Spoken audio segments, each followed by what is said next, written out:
hoy vamos a hablar de las bacterias asociadas a infecciones en el sistema nervioso central, sin olvidar que nosotros ya habíamos hablado de algunas de ellas, como las estafilos, streptos, puedan alcanzar. En cuanto a hongos, pues hablamos de cándidas que también podían alcanzar el sistema nervioso central, algunas enterobacterias, por no decir que todas, que pueden alcanzar el sistema nervioso central, pero vamos a hablar específicamente de bacterias que nos faltan por nombrar y que tienen como tropismo, por decirlo así, único, lo que corresponde a el sistema nervioso central.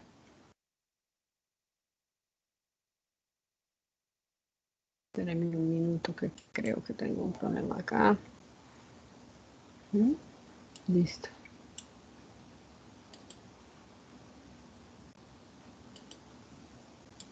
Entonces, pues teniendo esto en cuenta, ¿ya están viendo la presentación?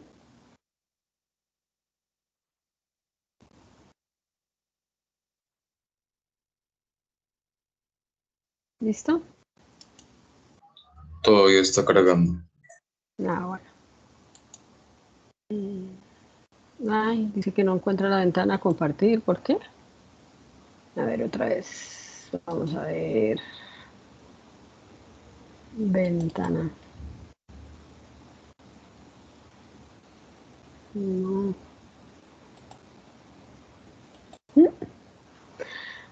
Pero mientras. Bueno, ahí tenemos que tener claridad nosotros en lo que es meningitis, como lo escriben en los libros, y a partir de eso, pues, vamos a tener una mirada. Es que no sé por qué. Bueno. Listo. Ya, permítanme, ya. Creo que hay un problema acá. Un pequeño problema técnico.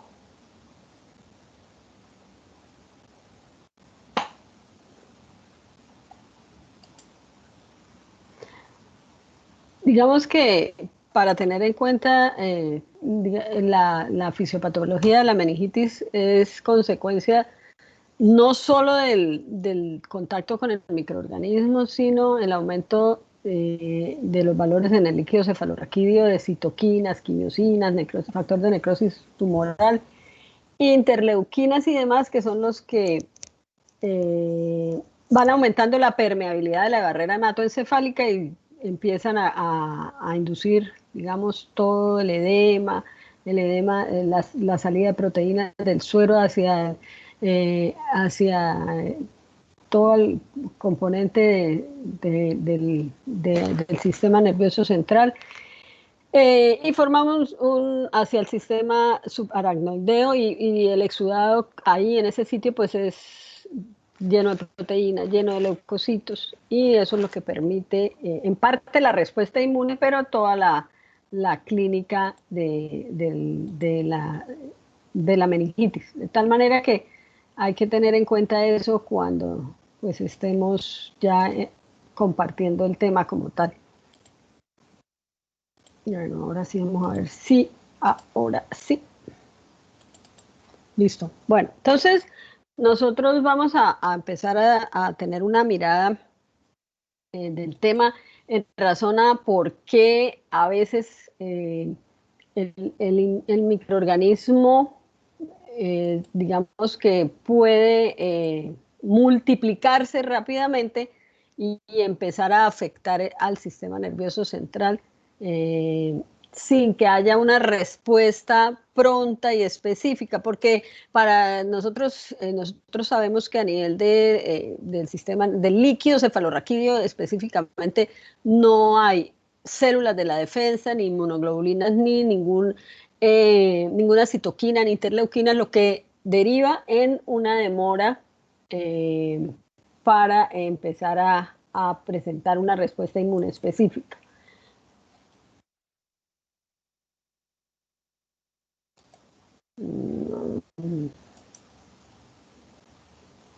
Entonces vamos para ir recordando, pues, qué es lo que es, dónde se produce el líquido cefalorraquídeo, para qué sirve, pues ustedes ya lo vieron y ya saben qué es lo que sucede cuando hay una alteración producida por un agente infeccioso que es capaz de pasar esa barrera hematoencefálica y bien sea por la vía hematógena o por alguna estructura de las que tenemos que tiene alguna manera de comunicación y le facilita al microorganismo llegar hasta ahí, entonces pues directamente está afectando.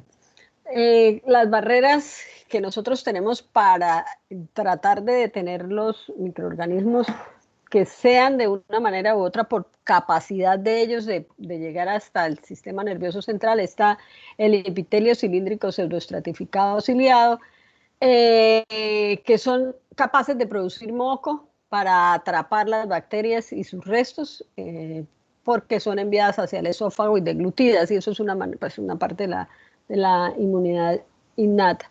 Todo lo que es los macrófagos alveolares, porque muchos de los puntos digamos, de la primoinfección y de la enfermedad, recordando que no son dos cosas iguales, generalmente se sucede porque el primer tropismo o la vía de ingreso al microorganismo es la vía aérea superior, ahí no son capaces de detenerlos, llega hasta la vía aérea inferior y por vasos linfáticos o hacia los ganglios o hacia la vía hematógena logra pasar hasta la barrera hematoencefálica y logran llegar al sistema nervioso central, porque en muchos casos este es su último tropismo o el tropismo más grande que tiene.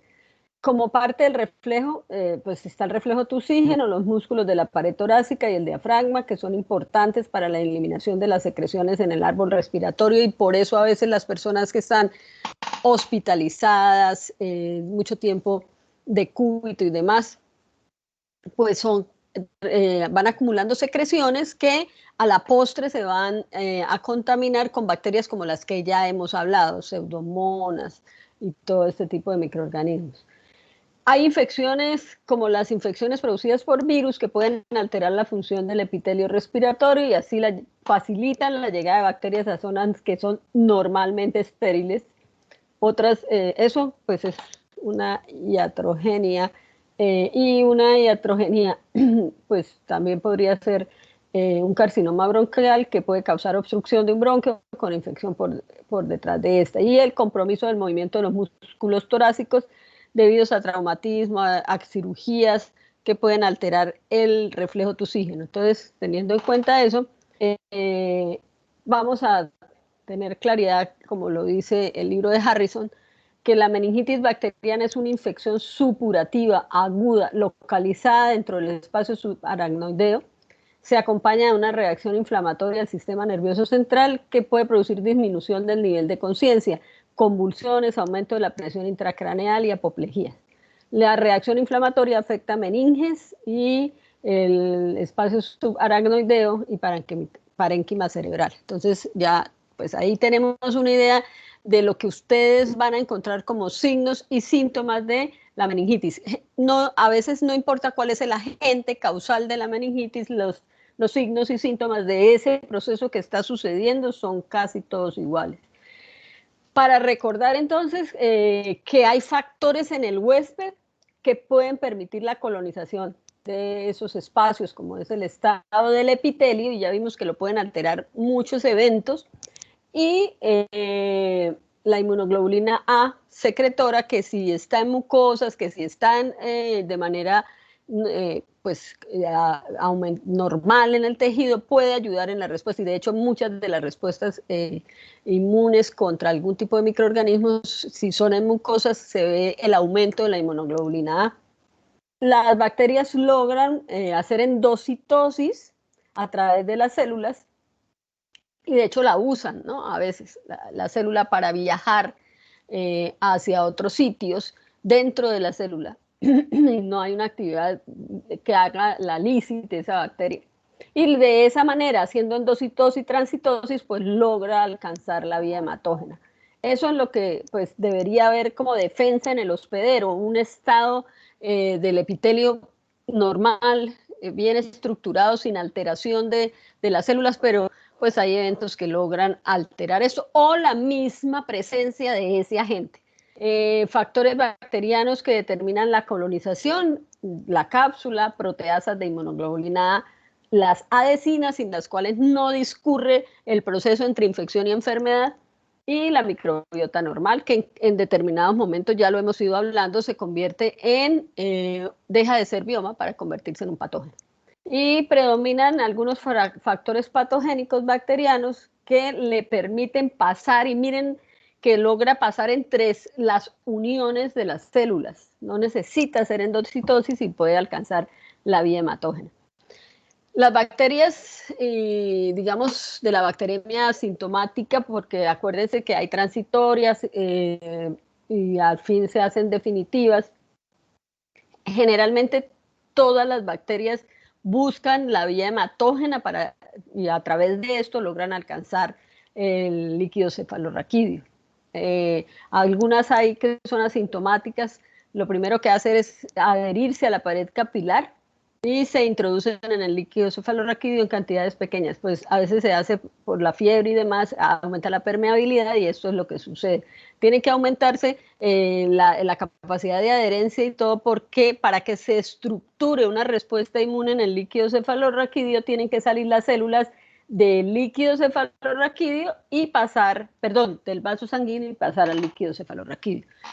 Los macrófagos locales son estimulados por los productos de destrucción de las bacterias con producción y liberación de factor de necrosis tumoral e interleukinados 1. ¿Para qué? Para que se vaya desencadenando la llegada y la salida y la producción de este tipo de elementos que se necesitan para la respuesta inmune. Ahí empiezan a cambiar los valores normales del líquido cefalorraquídeo, ¿cierto? Porque las células en líquido cefalorraquídeo no son de más de 5, de 0 a 5, y lo que es las proteínas y la glucosa del líquido cefalorraquídeo, igual que el ácido láctico y todo eso, se ven alterados y generalmente la glucosa disminuye y las proteínas aumentan en la medida en que se va instaurando el proceso de enfermedad y la infección a nivel del sistema nervioso central en el líquido cefalorraquídeo. Hay una imagen para que ustedes vean cómo se activan selectinas para tratar de adherir los polimorfonucleares neutrófilos que deben pasar del vaso sanguíneo a el líquido cefalorraquídeo para ir conformando una respuesta inmune. Fíjense cómo las interleuquinas 8 activan y demás esa unión entre selectinas e integrinas que permiten activar al polimorfo nuclear para que logre llegar al líquido cefalorraquídeo. En la imagen de arriba a la izquierda pues ya está la actividad del interferón gamma, las interleuquinas de tipo 1 y 2 y el factor de necrosis tumoral, que se necesitan que se activen, y lo que hablaba al principio, que es parte de todo ese, digamos, todo ese impacto que se sucede y que desencadena lo que conocemos como la meningitis. Aquí una imagen para ir viendo cómo van pasando los polimorfonucleares hacia el líquido cefalorraquídeo para tratar de detener la infección de tipo bacteriano. Obviamente, pues ahí ya, si se hace una punción raquídea, se va a evidenciar el aumento de células de tipo polimorfo nuclear neutrófilo en respuesta al proceso infeccioso desencadenado por células. Porque si el evento infeccioso fuera por virus, las células de la respuesta no serían polimorfonucleares, sino linfocitos. Ahí entonces ya ese líquido cefalorraquídeo obviamente va a perder la primera característica que tiene, que lo identifica, es que es transparente, incoloro, porque deja de ser transparente para tomar una consistencia turbia debido a que hay células ahí de manera aumentada y otros componentes de la respuesta inmune y las bacterias. Esto es parte de lo que sucede a grandes rasgos, ¿cierto? ¿Cuáles son esos focos que pueden facilitar la llegada de microorganismos hacia el sistema nervioso central? Para recordar bacterias están la Neisseria meningitis, que vamos a hablar hoy, el Haemophilus influenza y los Streptococcus pneumoniae, que ya los nombramos cuando hablamos de estreptococo. Para recordar, son estreptococos alfa hemolíticos que pueden estar asociados a meningitis, ¿ok? Desde un absceso pulmonar puede haber la liberación de un propágulo y logra alcanzar vía hematógena y pasar la barrera hematoencefálica. Están las endocarditis infecciosas, más o menos en un 10%, y otras fuentes de émbolos sépticos que pueden ser liberados a la vía hematógena y hacer bacteremia y pasar la barrera hematoencefálica. Los abscesos cerebrales, traumatismos cranoencefálicos por intervención neuroquirúrgica en un 20%, la propagación a partir de localizaciones parameningias en un 50%, senos paranasales, oído y mastoides y focos odontogénicos. Esos serían como los puntos desde donde se pueden liberar este tipo de, o digamos que establecer las fuentes primarias de este tipo de infección.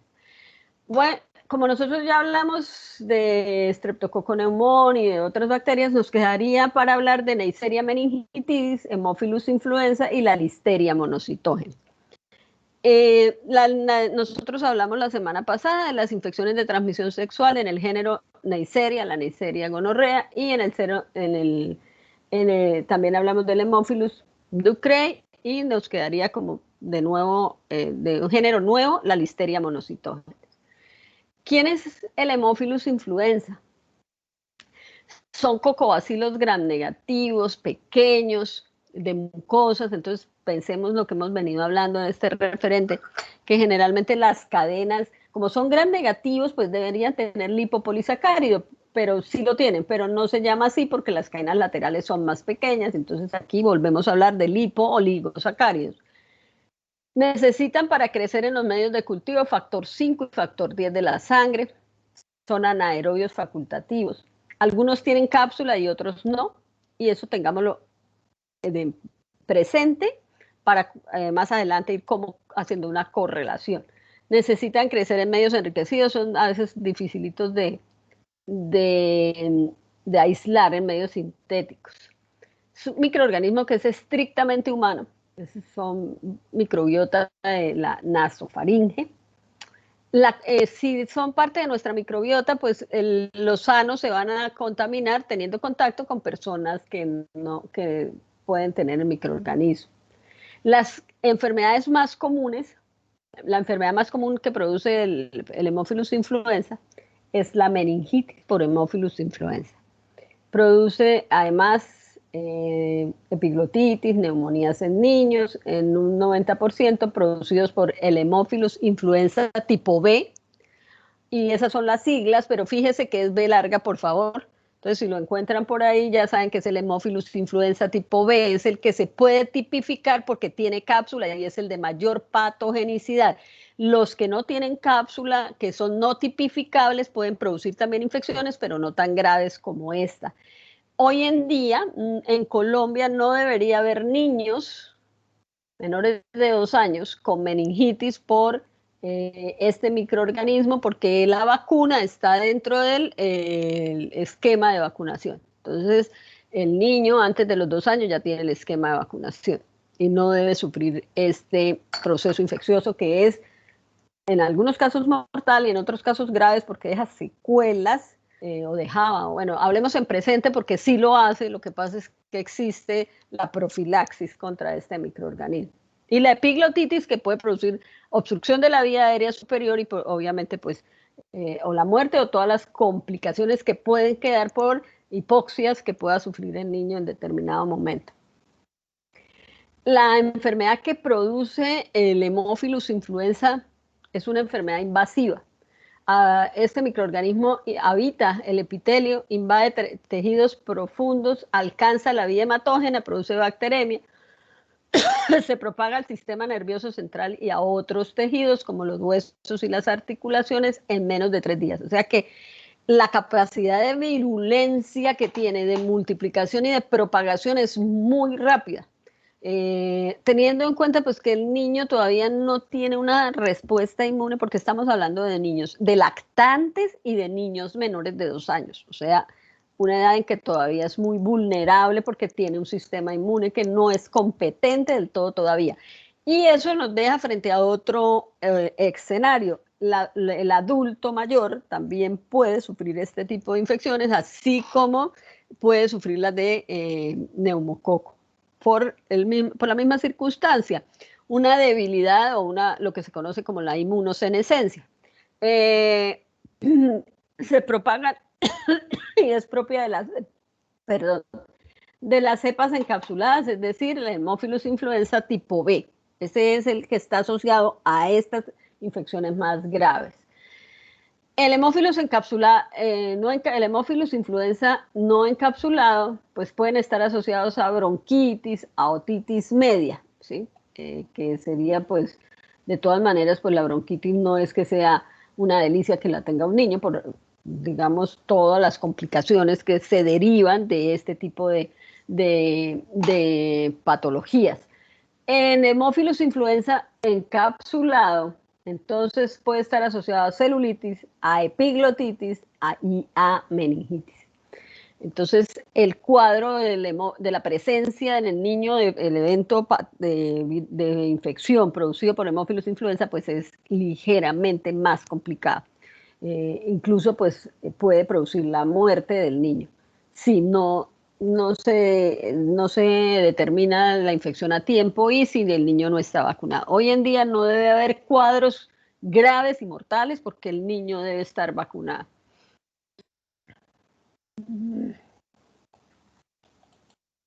Ahora no quiere cambiar. Bueno, ¿cómo hace la adherencia? Pues tiene pelos y proteínas de membrana externa, son gram negativos, las adhesinas están unidas a la pared, son las que son capaces de unirse para que se desencadene todo el proceso infeccioso. Pero partamos de un punto, habitan en la nasofaringe. En determinado momento, el microorganismo empieza a multiplicarse y a expresar su potencial de virulencia. Son capaces de invadir el espacio entre las células del epitelio respiratorio y es la imagen primera que les mostré de cómo los microorganismos pueden pasar por el espacio localizado entre las células del epitelio respiratorio. Esa cápsula es resistente a la fracción 3 del complemento 3B y entonces pues no se estructura toda la respuesta inmune, pues la actividad del complemento. Los lipooligosacáridos, que es en resumidas cuentas los lipopolisacáridos, pero ya sabemos, son capaces de unirse al ácido siálico del hospedador. Entonces, generalmente está en ese tipo de células donde hay ácido siálico, digamos a nivel del epitelio respiratorio. De igual manera es tóxico para el epitelio cilíndrico ciliado respiratorio y obviamente también a nivel de cuando está en la vía hematógena. Son endotóxicos porque lo mismo, volvemos, son gram negativos. Ahí está. Cómo se puede adherir a las células y puede pasar por el espacio entre células, puede alcanzar contacto con los polimorfonucleares y en la gran mayoría de ellos logran alcanzar la vía hematógena. Muchas veces están contenidos dentro de la célula de la fagocitosis, pero no son destruidos, sino que viajan muchos de ellos hasta hasta el ganglio y allí pues se rompe el macrófago, queda libre la bacteria y a veces en la misma vía hematógena pasa cosa parecida. ¿Puede producir enfermedades localizadas, señora? Una pregunta con respecto a la anterior diapositiva. ¿Ella tiene alguna proteasa que le permita lisar esas, o bueno, no lisar, perdón? Dañar los polimorfos, sí, claro. Generalmente esos eventos son de tipo enzimático. Y ¿sí? también las adhesinas para pasar entre las... Bueno, las adhesinas son propias, mire, las adhesinas son propias de la morfología, ¿cierto?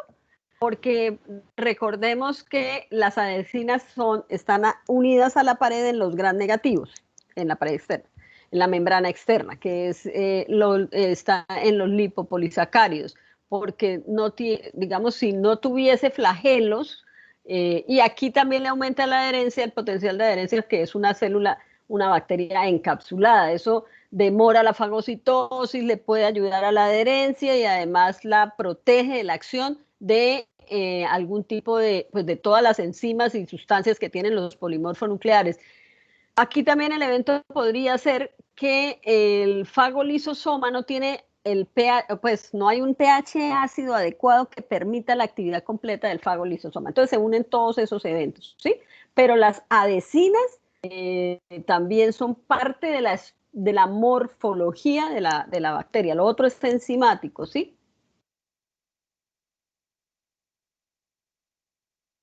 Aló. Sí, señora, gracias. No, señorita. Bueno, las enfermedades, hay enfermedades localizadas que generalmente están producidas por las cepas no tipificables del Haemophilus influenza, que es, digamos, los que no tienen cápsula y no se pueden tipificar antigénicamente, en el sitio luminal adyacente a la microbiota respiratoria, que ahí es donde están, en el sitio. Pueden producir infecciones a nivel de bronquios, de oído medio, senos paranasales.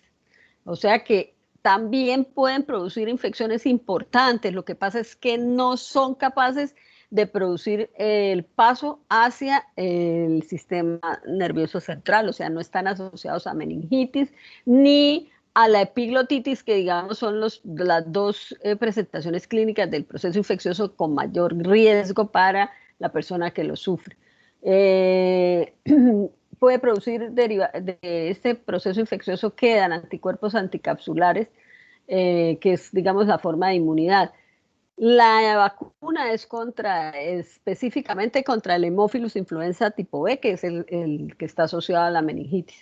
La mayor incidencia de este tipo de infecciones se observaba o se observa entre los 6 y los 18 meses de vida del lactante, y entonces pues ahí es bastante complicado. Del Haemophilus influenza tipo B, entonces se pueden encontrar meningitis, que son síntomas iguales a los de otra meningitis. La meningitis purulenta aguda puede ocurrir después de sinusitis u otitis media, es decir, el microorganismo empieza a multiplicarse en esos, eso es digamos, el primer proceso infeccioso que puedan producirse por el Haemophilus influenza, y desde allí, fíjense que en estos sitios generalmente no necesita a veces alcanzar la vía hematógena, sino por, digamos, espacios anatómicos que tenemos nosotros pueden pasar infección a nivel de mastoides y todo ese tipo de sitios. La mortalidad y las secuelas neurológicas son significativas en la meningitis producida por el Haemophilus influenza.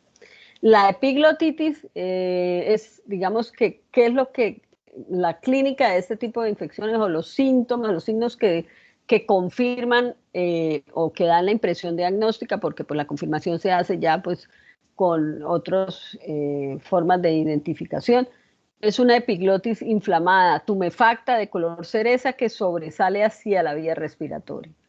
Y también entonces celulitis y artritis, que en general la celulitis es facial, y a nivel de articulaciones, un compromiso de las articulaciones más grandes. Si miramos el potencial de patogénesis de enfermedad, de clínica, la clínica producida por este microorganismo, son patologías graves y complicadas, ¿sí? Que a veces pues, pueden rápidamente producir la muerte del menor, sin que pues, se pueda hacer muchas cosas, porque si no hay, digamos, un sitio donde pueda consultar rápidamente, si se demora, si vive lejos de donde lo pueden atender, pues las consecuencias son a veces irreparables con la vida o con eventos que quedan como consecuencia de este tipo de infecciones. Obviamente, pues hoy en día no debería haber niños expuestos a estas enfermedades, porque a esta infección y enfermedad, pues por lo que les digo, tiene una vacuna. El diagnóstico microbiológico es con Gram, cultivo y obviamente antibiograma para evidenciar y confirmar, identificar y confirmar la presencia del microorganismo, y además hacer las pruebas de sensibilidad para instalar un tratamiento. Obviamente no van a esperar 3 días para empezar tratamiento en un niño que llega pues, a urgencias y queda hospitalizado por esto. Porque hay tratamientos empíricos que se empiezan a dar hasta que sale el resultado del antibiograma. Yo les traje este cuadrito para que ustedes tengan una referencia de cuáles son las bacterias que con mayor frecuencia se aíslan en las infecciones de la meningitis, infecciones del sistema nervioso central. por grupos de edades. En los neonatos, que es lo que es entre 0 y 45 días más o menos, o 0 y 30 días, está el estreptococo grupo B, teniendo en cuenta que lo puede adquirir en el canal de parto. Escherichia coli, la listeria monocitógenes, que puede ser en el periparto, las manifestaciones, o tiempo después, que ya lo vamos a ver. Está de 1 a 24 meses el estreptococo grupo B. Lo mismo, los estreptococos pneumoniae, Haemophilus influenza, la Neisseria meningitis y la Escherichia coli. El grupo etario de 2 a 18 años, la Neisseria meningitis y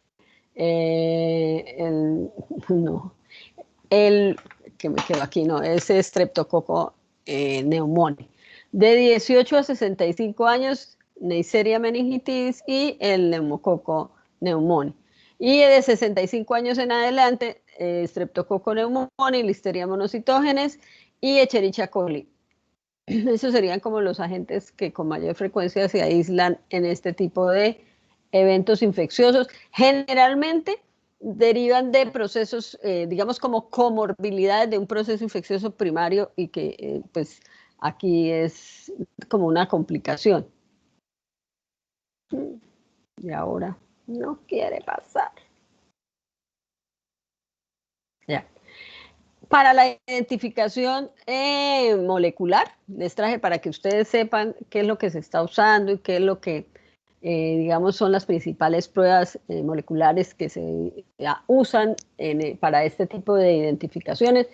Está el Biosure Real Time, que es una PCR para detectar la PCR, que tiene una PCR múltiple en tiempo real y permite identificar Haemophilus influenza, Neisseria meningitis y Streptococcus pneumoniae a las 2 horas después de haber empezado pues todo el proceso de identificación. El Film Array Panel para meningitis y encefalitis, que es un PCR múltiple en tiempo real, coli K1, Haemophilus influenza, Listeria monocitógenes, Neisseria meningitis, Streptococcus agalactiae y Streptococcus pneumoniae.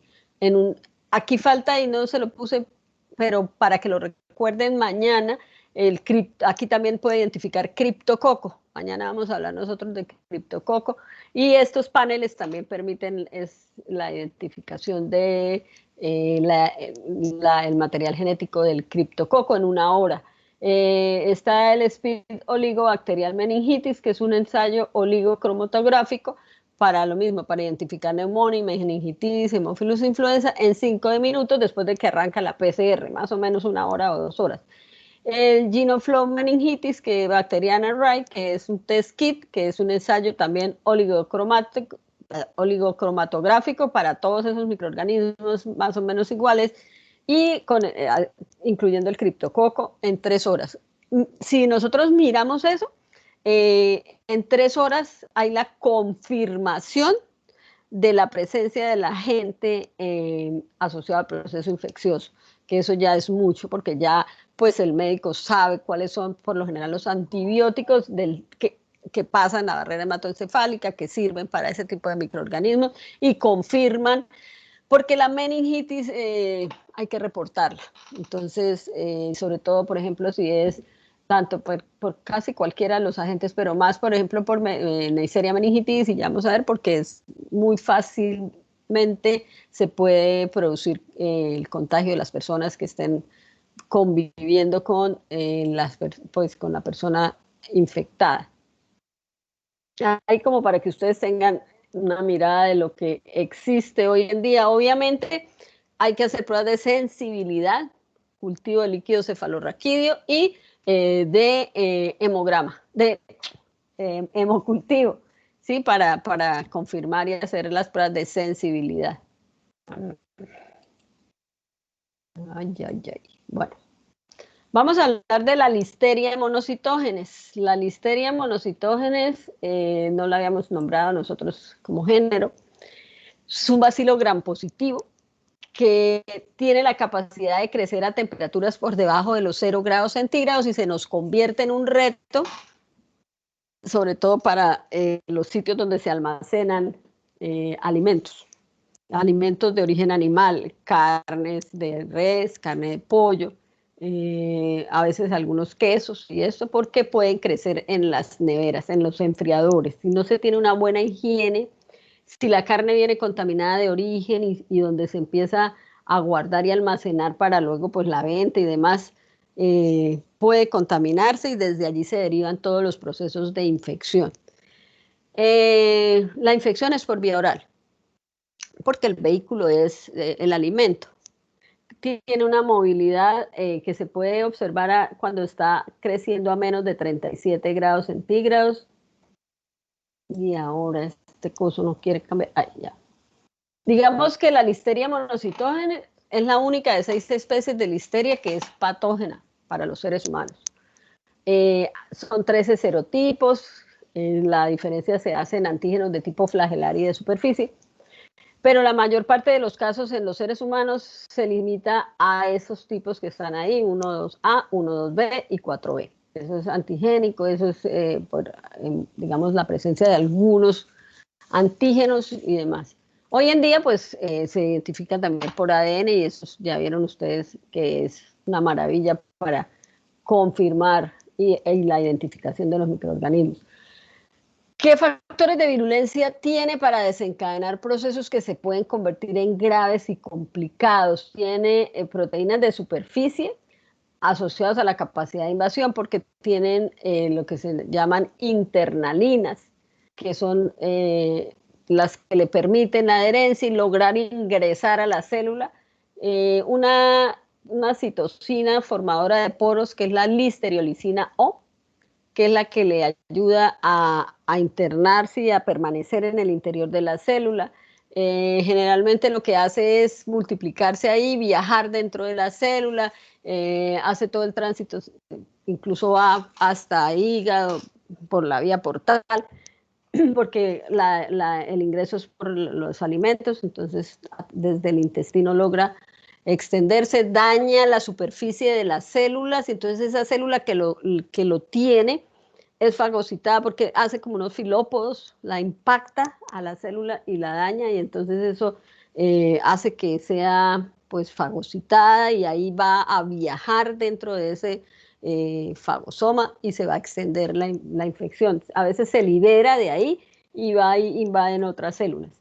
Digamos que pueden tener una vida libre en material vegetal y esa, digamos, es desde donde puedan infectar los animales.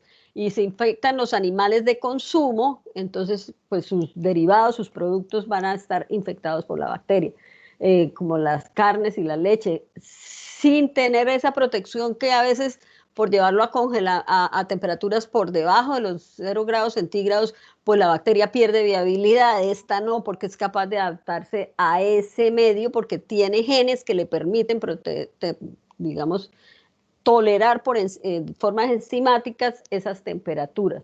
Otra cualidad que tiene es que forman biofilms, que son esas biopelículas que le permiten formar como microcolonias que le sirven de protección, y entonces eso se observa mucho en los empaques de alimentos refrigerados o en alimentos que no han sido sometidos a pasteurización, por ejemplo, esos quesos frescos que no son madurados, que pues rápidamente después de cuajarlos y todo se consumen, entonces no alcanzan no alcanzan a ser destruidas porque no hay pasteurización de ese derivado, y eso pues puede facilitar la contaminación.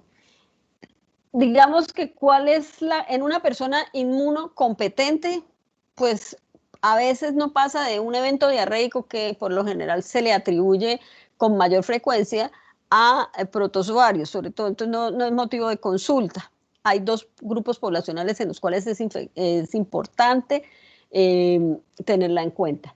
En la embarazada, porque puede infectar al feto por la vía transplacentaria o en el canal de parto. Entonces ahí está cómo la listeria puede producir la listeriosis en los neonatos o producir meningitis en las personas que tienen alguna disminución del sistema inmune. Eso sería el por qué se hace importante la infección con listeria. Si no, no sería, digamos, más allá del proceso diarreico que puede producir por la ingesta del alimento. ¿Cómo se deriva el proceso infeccioso o cómo empieza? Lo primero que sucede es que las proteínas de superficie, que ya las nombramos, se unen a la fibronectina sobre la superficie del enterocito, las células dendríticas, que son muchas, numerosas pues a nivel del sistema, pues a nivel del enterocito. Hay una fijación, recordemos, de la internalina al receptor específico de la célula hospedadora, y está la decaderina, la unión de la internalina a la decaderina desencadena la internalización de la L-monocitógenes en la vacuola endocítica, que la va a proteger y le permite escapar del fagosoma hacia el citosol en cuestión de minutos. Generalmente está mediado por lisis de la membrana de la vacuola, por la listerolicina, formadora de poros, y las fosfolipasas bacterianas.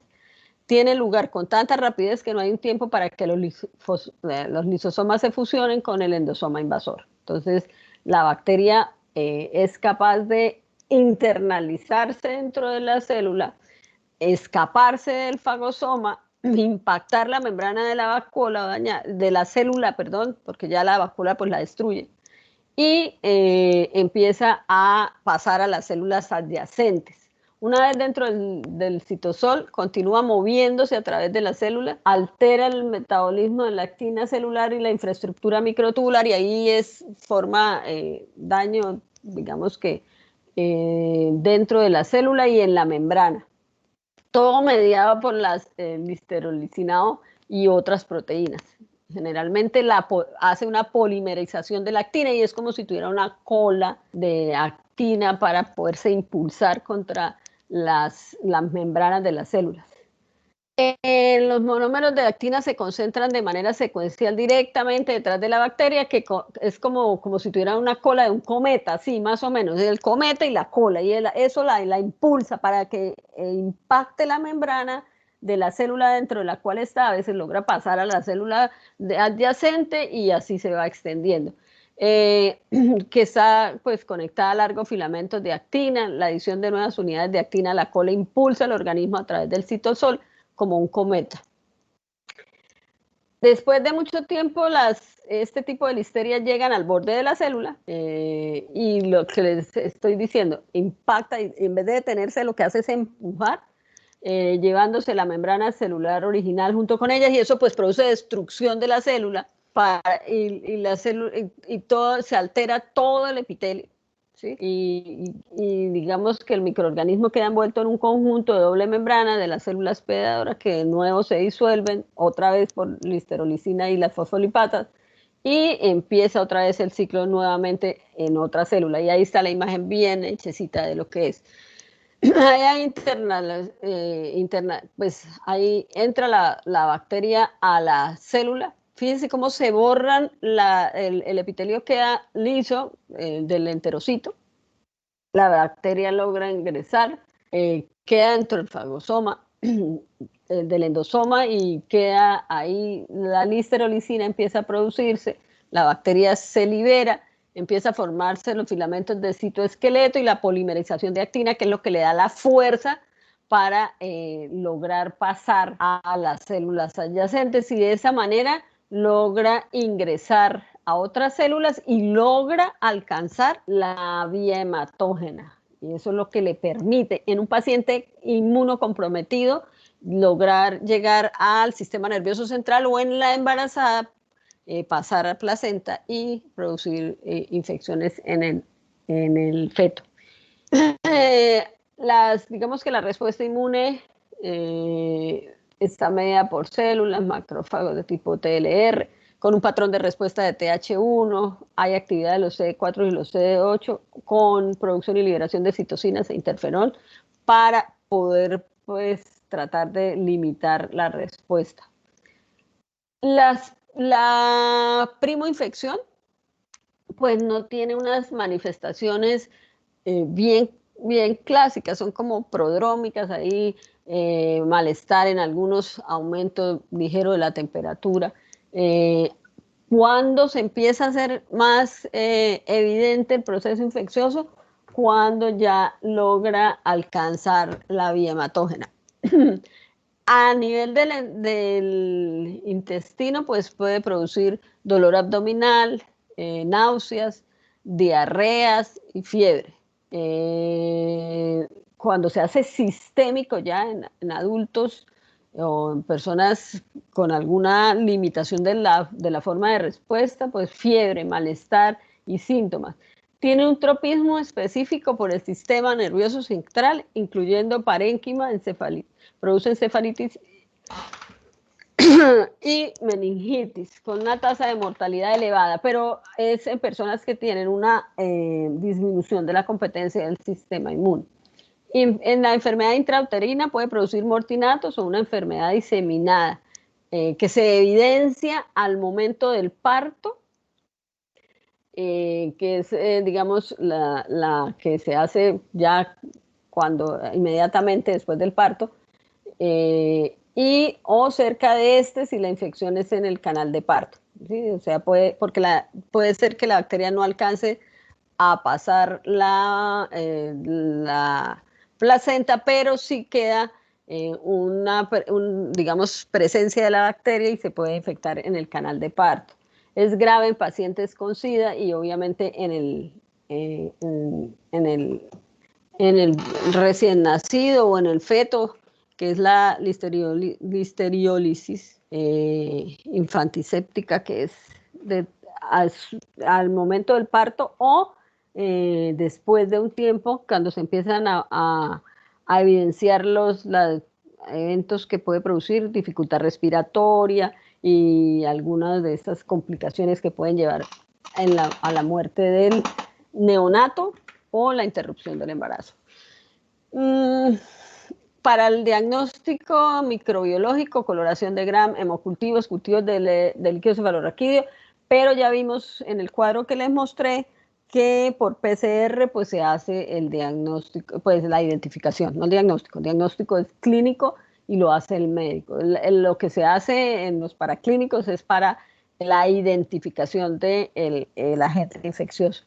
Y como tratamiento, trimetoprim sulfamethoxazol para evitar pues, las complicaciones graves de este proceso. La Neisseria meningitis es el agente causal de la meningitis. Que este tipo de infección es una infección, digamos, súbita, complicada y muy fácilmente se puede extender rápidamente, puede producir epidemias si no se hace un control de las personas que surjan como primeros infectados. Son gram negativos, producen colonias lisas de tamaño mediano en placas de agar sangre después de incubarse durante la noche. Toleran dióxido de carbono, que es lo que le facilita el crecimiento, pero no es estrictamente necesario. Hay 13 serogrupos con base en la especificidad antigénica de su cápsula polisacárida. Los serogrupos productores de enfermedad de mayor importancia son el A, el B, el C, el W135 y el Y.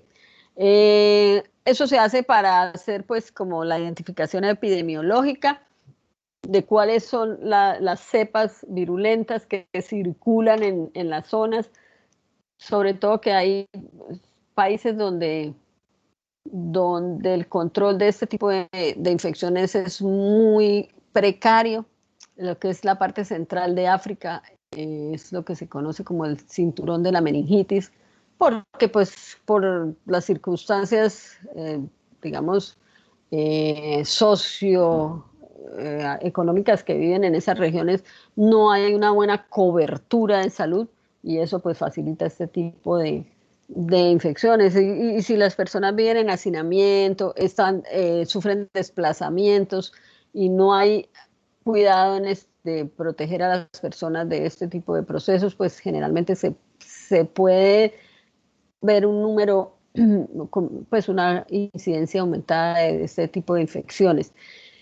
En nuestro país casi que es el único biológico en el que no está en el esquema de vacunación.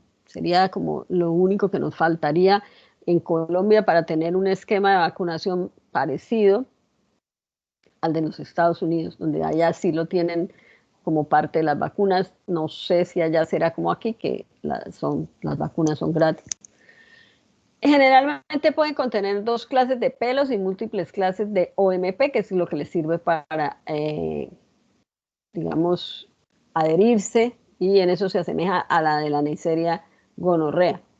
La tasa de portación nasofaringea en las personas se habla y se dice que es más o menos del 10%. Sí somos portadores sanos de la Neisseria meningitis, no somos portadores sanos de la Neisseria gonorrea.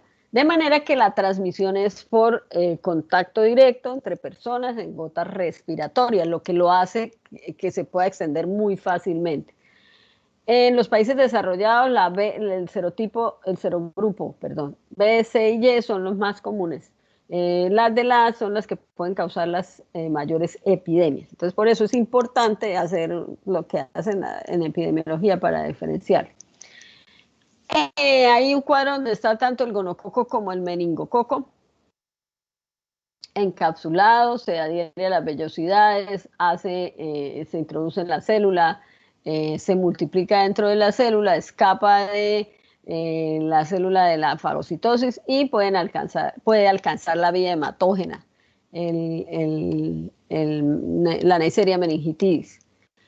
Bueno, es un parásito exclusivo de los seres humanos, que puede existir como miembro en apariencia inocuo de la microbiota normal o producir una enfermedad aguda. El problema es que no se ha entendido cuál es el evento que hace que un microorganismo de este tipo, que medra ahí a nivel de la nasofaringe, deja de comportarse como parte de nuestra microbiota y empieza a expresarse como un patógeno, y un patógeno que puede alcanzar el sistema nervioso central y cualquier persona, fíjense aquí, puede sufrir infecciones por meningococo. No necesita tener una patología de base para que se presenten estos eventos, como por ejemplo si sucede como la listeria monocitógenes. Una persona que no esté embarazada o que no tenga una disminución grande, importante de su respuesta inmune tipo celular, pues es una persona en la cual el evento no pasa de lo diarreico, ¿sí? Porque la vía de entrada es la ingesta.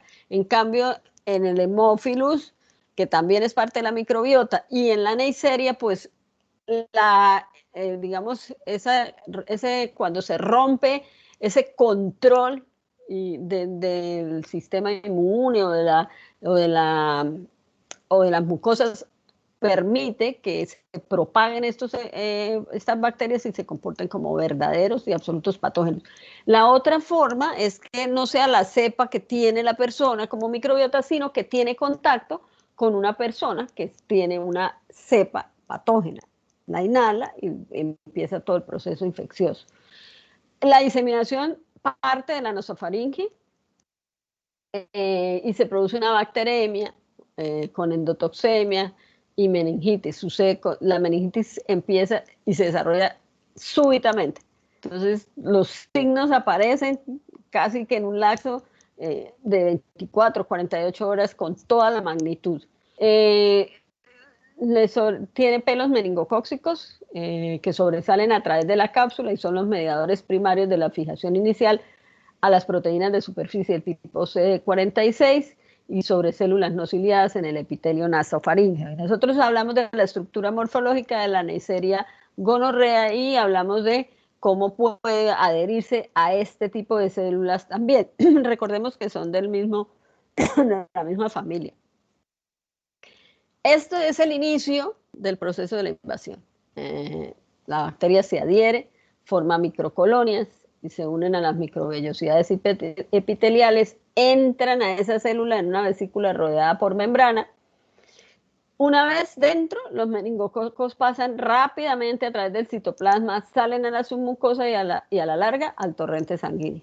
En ese proceso de transitosis y demás, dañan a las células ciliadas, que son las que están tratando de quitar a las bacterias del epitelio. Miren que el papel de estas estructuras, si ustedes lo tienen claro, es eso, ¿no? Repeler todo lo que viene a adherirse en el epitelio. Y eso ha sido la lucha durante toda digamos, el paso nuestro sobre la Tierra. Esas estructuras tienen ese papel, repeler todo lo que hay ahí, pero las bacterias también han hecho un proceso de adaptación y buscan el sitio, digamos que dentro de ese proceso de ir adaptándose y cambiando con nosotros que somos su hospedero, entonces han encontrado el espacio perfecto y ahí lo buscan hasta que se adhieren. Porque, recordemos, son gram negativas, tienen adhesinas en la pared, son endotóxicas, al adherirse pues cambian esas células y alteran toda la estructura y eso les favorece a ellas. Tienen otra capacidad que es secuestrar el hierro de la transferrina, tienen sideróforos, entonces son capaces de captar el hierro. El hierro, cuando la bacteria capta hierro en esos sideróforos, eso la hace más resistente a las enzimas que se liberan de las células de la defensa. Por eso las bacterias que tienen sideróforos y que captan hierro tienen mayor potencial de virulencia porque es más difícil la degradación. La cápsula y las proteínas se unen al factor sérico H. Los lipoligosacáridos más el ácido siálico interfieren con el depósito del complemento. Fíjense cómo va quitándose de ella todas las cosas que le podrían detener el avance, ¿cierto? Logra la propagación a la sangre y al sistema nervioso central con una previa endotoxemia sistémica. Los lipoligosacáridos y el peptidoglucano pueden y desencadenan la liberación de citocinas y nosotros en el principio cuando hablamos, yo les dije que parte de todo eso que pasa en la meningitis es por no solamente la presencia de la bacteria, sino lo que está sucediendo como parte de la respuesta inmune, las citoquinas, las interleuquinas y demás. La vesícula de la membrana externa contiene endotoxinas, eso es un gram negativo. El anticuerpo anticapsular para el grupo específico es protector. La deficiencia en los componentes del complemento aumenta el riesgo. La edad más común de la infección es entre los 6 y los 24 meses de edad. La ausencia de anticuerpos se correlaciona con este tipo de susceptibilidades y los mecanismos independientes de los linfocitos T son débiles. El polisacárido del grupo B no es inmunogénico. Bueno, ¿qué puede producir la Neisseria meningitis? Puede producir meningococcemia, ¿sí? Y parar ahí. No necesariamente tiene que producir meningitis. Puede producir meningitis con meningococcemia, pero también puede producir meningitis sin meningococcemia. Es decir, ella puede alcanzar la vía hematógena y quedarse ahí. Entonces la meningococcemia. Y ahí entonces uno diría, ¿cuál es la complicación más grande o la enfermedad más grande producida por la derivada de la meningococcemia? Por la meningitis. Pero también puede producir meningitis derivada de la meningococcemia y puede producir meningitis sin alcanzar primero la vía hematógena. ¿Qué van a encontrar ustedes en un paciente que tiene este tipo de infección? Entonces, puede haber bacteremia, o sea, meningococcemia, fiebre elevada, grave y una erupción hemorrágica como evidencia de la presencia del meningococo en sangre. ¿Por qué? Porque invade el endotelio de los vasos sanguíneos y produce este tipo de erupción hemorrágica.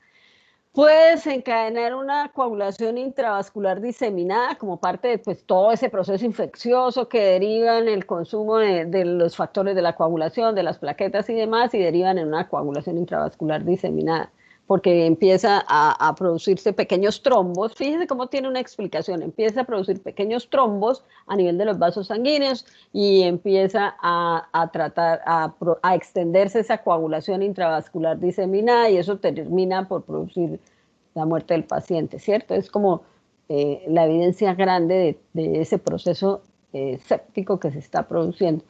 En ocasiones la meningococcemia se presenta sin meningitis y puede progresar a una coagulación intravascular diseminada.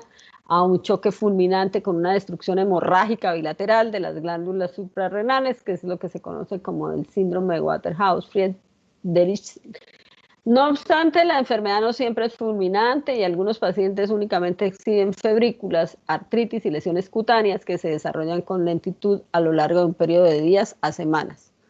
Generalmente, los meningococos son la causa inusual de otras infecciones como pulmonía, pero generalmente no se reconocen o no se evidencian antes de las manifestaciones o digamos, la evidencia de la enfermedad sistémica. Cuando pasa al sistema nervioso central, pues, señora, dígame. Profe, ¿usted manifestó que se puede dar meningitis sin meningococcemia? Sí. Ah, bueno, listo. Sí, porque para recordar, nosotros tenemos sitios anatómicos por los cuales la bacteria puede pasar sin necesidad de alcanzar la vía hematógena. Por ejemplo, una sinusitis, una infección de oído, por una extensión directa desde la nasofaringe, entonces ella no necesita producir meningococcemia. O sea, esos serían como los 3 eventos graves que se pueden producir, digámoslo así. Primero, generalmente hay meningococcemia, ¿sí? Porque desde la faringe logra extenderse. Y esa meningococcemia puede terminar en meningitis. A veces solamente está limitado a la vía hematógena. Y puede haber meningitis sin meningococcemia, ¿ok? Sí, señora. Obviamente, pues una bacteria de este tipo a nivel de la vía del sistema nervioso central cambia las condiciones del líquido cefalorraquídeo. ¿Cómo se hace el diagnóstico? Por los síntomas clásicos de una meningitis, ¿cierto? Que es la rigidez a nivel de la nuca, a veces las pupilas están anisocóricas porque como impacta pares craneales y demás, entonces pues digamos que empieza a complicarse el cuadro en el paciente. Brusinski, las extremidades inferiores, también el signo clásico de la meningitis, son las manifestaciones clásicas de la meningitis, igual para cualquier agente externo. El líquido cefalorraquídeo, pues es un líquido cefalorraquídeo donde se altera primero digamos, yo les había dicho que el líquido deja de ser transparente, incoloro, se vuelve turbio, porque hay, en el caso de la meningitis bacteriana, que es la segunda imagen a la superior derecha, pues hay un aumento del recuento de células con digamos, a expensas de los polimorfos nucleares neutrófilos por el tipo de agente causal del proceso infeccioso. Distintos si son virus, distintos si son hongos, y ahí lo tenemos, y bacterias, como la meningitis. Hay un aumento de las proteínas, y el líquido cefalorraquídeo tiene un valor normal de proteínas, o sea que hay una hiperproteinorraquia y una hipoglucorraquia, hay una disminución de la glucosa en el líquido cefalorraquídeo. La glucosa del líquido cefalorraquídeo tiene un valor en relación a la glicemia, o sea, como la tercera parte más o menos, de 1 a 3 en relación a la glucosa que tiene en sangre el paciente. Eso es, digamos que lo que se encuentra en un líquido cefalorraquídeo, lo que se hace es una punción, la hace obviamente o el intensivista o el anestesiólogo. El líquido cefalorraquídeo, a veces no se logran tomar los 3 tubos, porque el uno es para microbiología, el otro para hacer la parte química y otra para cultivo. Ese es el ideal, tomar 3 tubos, pero eso no es siempre lo que sucede, pues por el estado en que pueda estar el paciente. Pues con lo que llegue se trabaja y se guarda. Esa muestra se guarda más o menos 15 días, un mes, porque no es una muestra como el cuadro hemático que vaya y tómele una punción raquídea cada 6 horas al paciente. Y además hay otra cosa, si hay que hacer cultivo y el paciente empieza a recibir antibióticos, pues ya no es la muestra ideal para cultivar. Si ustedes observan a la parte inferior izquierda, pues están los cambios que se suceden cuando la meningitis es aséptica o producida por virus. para tener en cuenta, las meningitis producidas por Neisseria meningitidis son purulentas. Bueno, las bacterianas son purulentas, ¿sí? Porque pues es parte de lo que se encadena como respuesta inmune. Por eso las meningitis producidas por virus se llaman asépticas, las otras son sépticas. Pero las meningitis producidas por Neisseria meningitidis tienen la capacidad, la Neisseria tiene la capacidad de desencadenar una respuesta de tipo polimorfo nuclear aumentada. Entonces es una secreción purulenta sobre todo el cerebro y todo lo demás, meninges y demás, parecida a las características que tiene el flujo de la Neisseria gonorrea, porque esa es la interrelación entre el sistema inmune y la bacteria, desencadena ese tipo de respuestas. Las meningitis bacterianas son purulentas, las meningitis virales no son asépticas, por eso se llaman. Incluso algunas parasitarias, por ejemplo, las encefalitis, meningitis producidas por el Toxoplasma gondii, que produce en las personas que tienen VIH-Sida, que es otra de las comorbilidades que pueda suceder. Generalmente son asépticas, pero producen todos los eventos de afección al nivel del sistema nervioso central. Entonces, para las meningitis víricas, de todas maneras hay aumento de células, teniendo y partiendo del punto de que el líquido cefalorraquídeo es pobre en inmunoglobulinas, en células de la defensa. Por eso otro de los marcadores que se toma en cuenta son las proteasas de los polimorfos nucleares. Se evidencia ver cuál de las proteasas, porque cada de los polimorfos nucleares, no, de los leucocitos, disculpen. Cada una de las células de la línea blanca tienen unas enzimas diferentes y esas enzimas quedan presentes en el líquido cefalorraquídeo y se pueden medir. Entonces, ese es otro marcador que ayuda a determinar cuál es el agente que está produciendo la patología. 95% de linfocitos, a diferencia de la meningitis bacteriana. La glucosa no se disminuye tanto, pero las proteínas sí aumentan porque hay aumento de inmunoglobulinas, ¿cierto? Y las inmunoglobulinas pues son proteínas. En la meningitis tuberculosa, que aunque es una bacteria, y de eso vamos a hablar la semana entrante, Dios mediante, de Mycobacterium, entonces pues obviamente como son... es un proceso infeccioso, pues a nivel del líquido cefalorraquídeo vamos a encontrar un aumento de células de la defensa, pero en este caso el 90% son monocitos o linfocitos. Hay aumento de proteínas y hay baja, o sea, hiperproteinorraquia y hipoglucorraquia por el proceso que está sucediendo. Entonces, ¿cuáles son las bacterias que con mayor frecuencia se pueden o están produciendo y desencadenando este tipo de infecciones? Entonces está el Streptococcus pneumoniae, que es una infección adquirida, es un componente de la microbiota normal. El Haemophilus influenza, que es una infección adquirida desde un componente de la microbiota normal. La Neisseria meningitidis, que es una infección adquirida componente de la microbiota normal, la Escherichia colica 1, que es una meningitis neonatal adquirida a partir de la microbiota de la madre. El Streptococcus galactea de grupo B también produce una meningitis neonatal adquirida a partir de la microbiota vaginal materna. La Listeria meningitidis, que produce una meningitis en los recién nacidos y en los pacientes con inmunosupresión. Esos son los dos grupos de pacientes que hay que tener. Por eso se le hace en el control del embarazo a la madre un cultivo, tanto de flujo como de la muestra tomada en la región perianal, para determinar si hay la presencia de Streptococcus agalactiae o de Listeria meningitidis. Y obviamente los estafilococos áureos, que son los componentes de la flora normal o de la microbiota normal.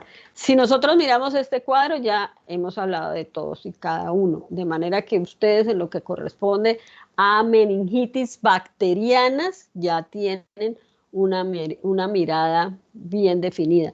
Tienen claridad en cuáles son los signos y los síntomas que se derivan de la presencia de un microorganismo en un sitio que es absolutamente estéril, que está protegido, pero que los eventos que se suceden como parte de la respuesta respuesta inmune, la fiebre y la vasodilatación y demás a veces hacen permeable esa barrera hematoencefálica y permiten el paso de de ese tipo de bacterias. No todas las bacterias pueden pasar la barrera hematoencefálica. Y miren la listeria, cómo es capaz de vivir en ambientes tan distintos, porque puede pasar tanto la placenta como la barrera hematoencefálica. Pero a veces está, digamos, no se asocia a infecciones in útero, sino que está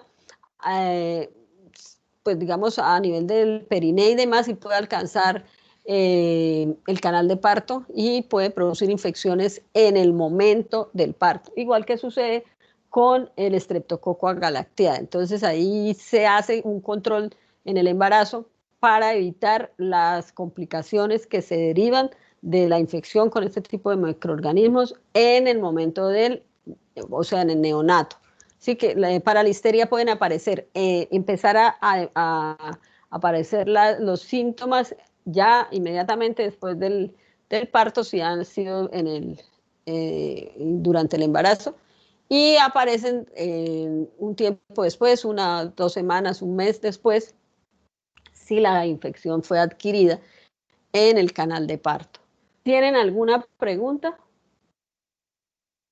Bueno, hay otros agentes infecciosos que hay que tener en cuenta, que son las bacterias aeróbicas, las que nosotros hablamos ahorita, que es generalmente las que uno mayormente asocia a este tipo de eventos, pero nosotros también tenemos o podemos ser infectados con anaerobios, como el Propionibacterium agnes, que puede estar presente, llegar y alcanzar el líquido cefalorraquídeo. Cuando hay un absceso meningio o en un proceso infeccioso similar, son adyacentes a las meninges, pero se pueden producir las infecciones derivadas de lesiones traumáticas en la cabeza o por algunas prótesis, placas craneales de metal, drenajes de derivación, diabetes mellitus, cirrosis hepática, infarto cerebral y alcoholismo. Entonces, fíjense cómo generalmente lo que se piensa es en infecciones de de bacterias de tipo aerobio, pero hay bacterias de tipo anaerobio que pueden producir este tipo de infecciones. Y pues a veces los cultivos se hacen en aerobiosis y obviamente no van a crecer este tipo de microorganismos. Al líquido cefalorraquídeo se le hace el recuento celular, la identificación del tipo de célula, la bioquímica. Si están sospechando que la infección puede ser por sífilis, entonces hay que hacerle un BDRL. Las enzimas propias de las células de la defensa, de los leucocitos, para diferenciar a ver si lo que hay ahí son neutrófilos, linfocitos, y ya vimos por qué. El ácido láctico, que se aumenta con los procesos que afectan las células, y el cultivo. Es una muestra con digamos, un potencial de infectividad bastante alto, por eso es que tiene que ser pues manejado con muchos elementos de protección y demás. ¿Tienen alguna pregunta, chicos? Bueno, ¿cómo se interpretan esos resultados que les van a llegar a ustedes en el líquido cefalorraquídeo? Entonces, la falta de glóbulos blancos en el líquido cefalorraquídeo no descarta una infección, especialmente por Listeria monocytogenes. La causa más común de meningitis bacteriana adquirida en la comunidad es la bacteria producida por Streptococcus pneumoniae. La identificación definitiva se puede lograr utilizando MALDI-TOF, que es esas pruebas por espectrometría de masas, que nos permite rápido, es una prueba rápida, es más económica y demás. En el aislamiento de la Neisseria meningitis debe informarse de inmediato al programa de prevención y control de infecciones y administrar profilaxis antibiótica a los contactos de los casos para prevenir su transmisión. Entonces hay que informarlo.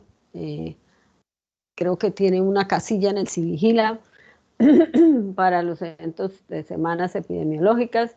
Y ahí el aislamiento debe enviarse inmediatamente para su tipificación al Laboratorio de Salud Pública. Entonces, porque es importante saber cuál es el tipo de o el serotipo que circula en la región. Nosotros no tenemos vacuna. El análisis citoquímico del líquido cefalorraquídeo es más o menos así como lo ven ustedes ahí. Ay, espérenme un minuto, que creo que se... Ay, disculpen. Entonces vamos a ver cómo es que debe interpretarse el líquido cefalorraquídeo. Lo normal es de células citológico y químico, de entre 0 y 5, ¿cierto? Ay, ¿qué pasó?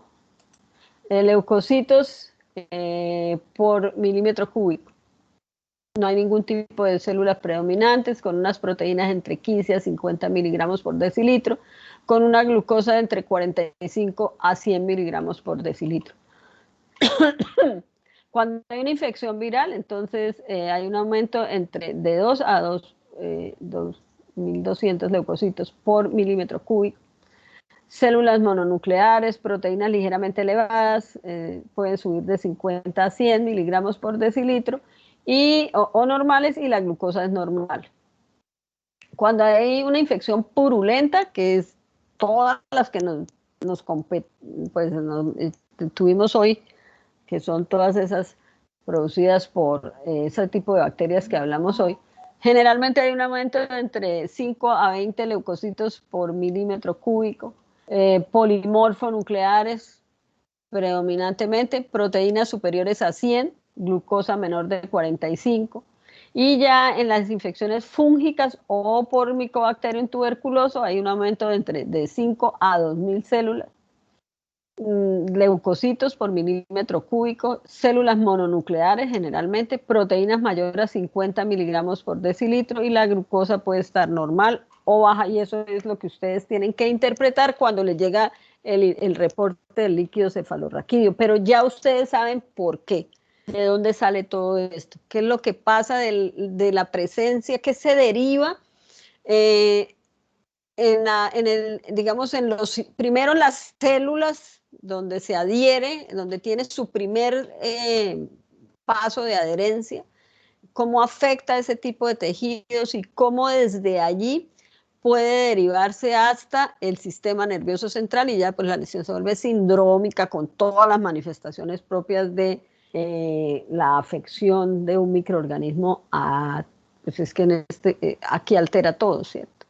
Y ya cuando afecta el tejido, empieza a acumularse la secreción propia que se deriva de la respuesta inmune, y si no hay un tratamiento adecuado, adecuado y oportuno, pues puede derivar en la muerte del paciente, o a veces, si estamos hablando, por ejemplo, de la infección de la meningitis producida por Haemophilus influenza en un lactante o en un menor, pues puede dejar secuelas tanto motoras como cognitivas bastante graves. Listo, chicos. Entonces, cualquier pregunta, duda, inquietud, ¿no? Bueno, la semana entrante vamos a hablar de el género Mycobacterium, teniendo en cuenta que dentro de los Mycobacterium está el Mycobacterium tuberculoso, el Mycobacterium lepra y los Mycobacterium no tuberculosos, que no se tenían mucho en cuenta, pero que se han vuelto emergentes, teniendo en cuenta las enfermedades que afectan el sistema nervioso central, o los tratamientos, el sistema nervioso central no, en la inmunidad de tipo celular, disculpen. Y no solamente las enfermedades, sino los tratamientos que puedan terminar afectando la respuesta inmune. ¿Listo, chicos? Bueno, profe, gracias. Listo, profe, gracias. Nos vemos mañana. Vamos a hablar de criptococo. ¿Listo? Vale, profe. Bueno. Muchas gracias. Descansen. Chao. Hasta luego. Hasta luego, profe.